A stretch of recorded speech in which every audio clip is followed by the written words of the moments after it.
Jadi menarik ini Kiai.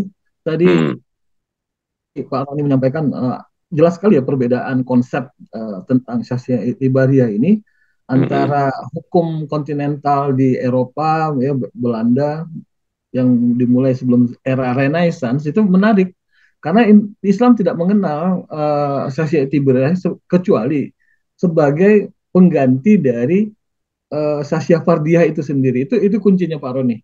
Jadi perbedaan hmm, kita hukum Islam dengan hukum Eropa di situ. Sehingga memang makanya di Eropa unsur kepastian hukumnya kan tadi menjadi menempatkan badan hukum itu sebagai uh, subjek hukum fiktif kan gitu. Jadi di situ perbedaan besarnya juga begini Pak Kiai. Jadi Kiai Inai kita kembali ya merujuk sedikit ke undang-undang uh, yang kita bisa lihat di dalam Undang-Undang 23 2011 itu cuman justru misalnya sanksi administratif, sanksi pidana itu cuman kepada UPZ, Basnas, baik di pusat, di kota, kabupaten maupun di provinsi yang menyalahgunakan zakat gitu. Terkait objeknya nggak ada ini. Jadi objek iya, baik dia, baik dia saksi itibaria itu nggak nggak ada sanksi sama sekali gitu. Jadi kalau nah, undang-undang tanpa sanksi itu kan jadi mandul gitu. Jadi perusahaan sampai hari ini dia cuek aja walaupun Basnas sudah mengeluarkan itu ya. Tapi kan tidak ada respon, tidak ada apa ya, tidak ada feedbacknya dari dunia industri gitu. Artinya bagaimana menurut Kiai? Apakah ini Basnas ini hanya apa ya kayak memberikan pepesan kosong gitu? Artinya wacana, hmm, tapi ujung-ujungnya jangankan perusahaan pribadi aja nggak ada yang sanksi pidana, sanksi administratif dan lainnya. Gimana Kiai? ya. Pertama, memang tidak sebuah undang-undang itu meletakkan sanksi pidana yang pertama. Seperti di undang-undang perkawinan kan juga tidak ada sanksi pidananya ya. Artinya kalau Ya, si A menikahi si B yang di bawah umur itu kan kalaupun terjadi pidananya bukan pidana karena perkawinan, tapi karena melanggar undang-undang perlindungan anak dan anak. seterusnya. Iya, dan seterusnya. Yang kedua, dengan tidak adanya pidana semakin membuktikan bahwa pemahaman tentang zakat sebagai ibadah adalah benar begitu ya. Artinya tidak mungkin kita mempidana orang yang tidak sholat gitu kan. Tidak mungkin kita mempidana orang yang tidak puasa. Sebagaimana tidak mungkin kita mempidana orang yang tidak membayar zakat ya kan. Jadi sehingga yang dipidananya itu UPZ atau amil zakat yang menyelewengkan uang zakat. Iya. Karena penyelewengan itu, penggelapan itu masuk dalam bab penggelapan nantinya kan. Kalau dia penggelapan ya artinya dia melakukan perbuatan pidana. Jadi di sini sekali lagi saya disclaimer ya karena saya tidak membaca apa namanya naskah akademiknya. Uh, Katakanlah husnuzon saya mengatakan bahwa di sini membuktikan bahwa para peletak undang-undang pun sebenarnya ingin mengatakan zakat itu adalah ibadah. Jadi kalau dia ibadah dalam artian fikih ibadah, maka dia harus diatur dalam koridor fikih ibadah. Ketika dalam koridor fikih ibadah, maka kita tahu semua asal dalam apa namanya kaidah ibadah ya kan, kaidah yang tadi sudah disebutkan.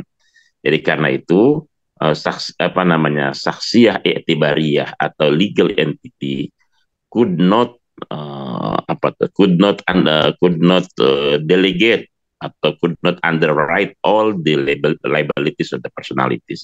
Tidak mungkin dia bisa menggantikan seluruh hak-hak personal, apalagi kita tahu semua soal filsafat hukumnya, uh, bagaimana filsafat hukum itu terbentuk, yang kita ini banyaknya Eropa kontinental atau katakanlah terpengaruh dari ajaran Nasrani gitu ya, sehingga uh, saksiyah iktibariyah itu tidak bisa dia mendatangkan atau menggantikan 100% saksiyah asliyah atau saksiyah fardiyah.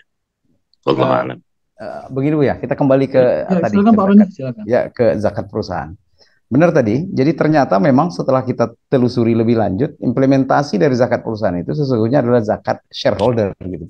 Artinya yang dizakat itu adalah harta shareholder di perusahaan. Jadi kalau dalam akuntansi itu kan jelas bahwa aset perusahaan itu terdiri dari miliknya kreditur dan pemilik perusahaan. Dan hal ini yang jadi itu kan shareholder. Artinya tidak mubazir saja ada namanya ketetapan zakat perusahaan menurut saya.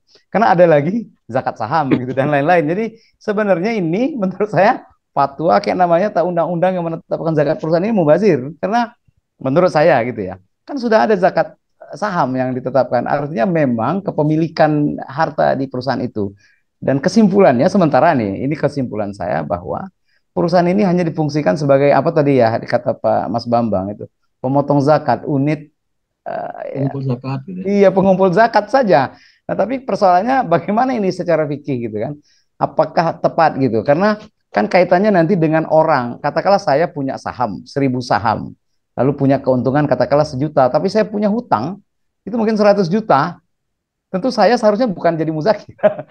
Saya tidak wajib bayar Mustahil. zakat. Nah, iya. Makanya jadi ini menjadi persoalan. Bagaimana menurut pendapat Kia ini? Karena tiba-tiba Ya, perusahaan kok bisa apa Takut cara dia liabilitasnya gitu. tinggi ya. Iya. Kan atau ya kedua tadi. bisa terjadi ini double double double bayar zakat. Sudah Mm-mm. dipotong zakatnya di situ, lalu dia secara pribadi bayar zakat lagi, zakat harta. Itu kan terjadi 2 kali bayar itu kan. Dan itu Mm-mm. kalau saya tidak Oh, salah double hadis taklif ya. iya Double melarang taklif. kan. Disampaikan bahwa itu tidak boleh ada 2 kali double double bayar zakat itu karena artinya tidak ada perlindungan terhadap harta pribadi dan itu ditolak Islam juga. Bagaimana Kiai melihat ini? Ya, ya kan karena kita bicara dengan badan hukum dan kita persempit menjadi perusahaan, katakanlah perusahaan, dia kan diatur di Undang-Undang Perseroan Terbatas ya, Undang-Undang PT. Hmm. Ketika diatur di Undang-Undang PT, namanya saja sudah perseroan terbatas. Jadi tanggung jawab kita atas harta di situ adalah sebesar seberapa banyak saham Ya kan? kita di situ. Termasuk keuntungan yang kita peroleh adalah sebesar seberapa banyak saham kita di perusahaan itu. Kalau saya katakanlah kalau saya punya perusahaan Ya, 10, boleh jadi perusahaan A saya untung, tapi di ya. perusahaan B saya rugi. Di perusahaan C apa namanya draw lah begitu. Terus, ya. Begitu akhir tahun menurut perhitungan saya secara personal ternyata dari semua dividen yang saya dapatkan itu bukan bukan untung, malah mungkin mungkin saya mengalami Untung ya. kerugian. Rugi. Nah, karena itulah berangkat dari kemauan atau berangkat dari nurani saya untuk membayar zakat. Nah, jadi kalau dia serta-merta dipotong, apalagi apalagi dipotongnya di tiap bulan misalnya, ini kan soal dividen ya. Ya. Dividen itu kan biasanya dibayar di akhir tahun, tapi kalau dibayar di bulan awal bulan sudah dipotong, sementara ada nisob, ada haul, ada ketentuan itu yang tidak bisa kita langgar secara fikih, gitu. Hmm. Jadi menurut saya kembali saya kepada keyakinan bahwa zakat itu hiya ibadah wahia min mulazamah alal muslimin faqat laisa alal akharin wa laisa ala saksiyah i'tibariyah. Nah, kalau tadi yang terjadi Ya. kemudian diambilnya zakat kepada shareholder, ujungnya kan sebetulnya zakat perorangan, bukan zakat perusahaan. Itu pun boleh jadi secara administrasi keuangan, secara akunting akan tadi dikatakan double double double, kalau di pajak double tax lah gitu ya, double zakat gitu atau apalah namanya. Intinya intinya karena tadi secara fikih dia harus berangkat dari keyakinan tentang adanya ibadah, tentang dia ibadah, maka menurut saya pem, pem, apa namanya memasukkan hal yang sangat ekspansif dengan niat yang baik bukan berarti akan menjadi baik ya. Niat yang baik harus dijalankan dengan cara yang baik, kemudian dengan pemahaman yang baik.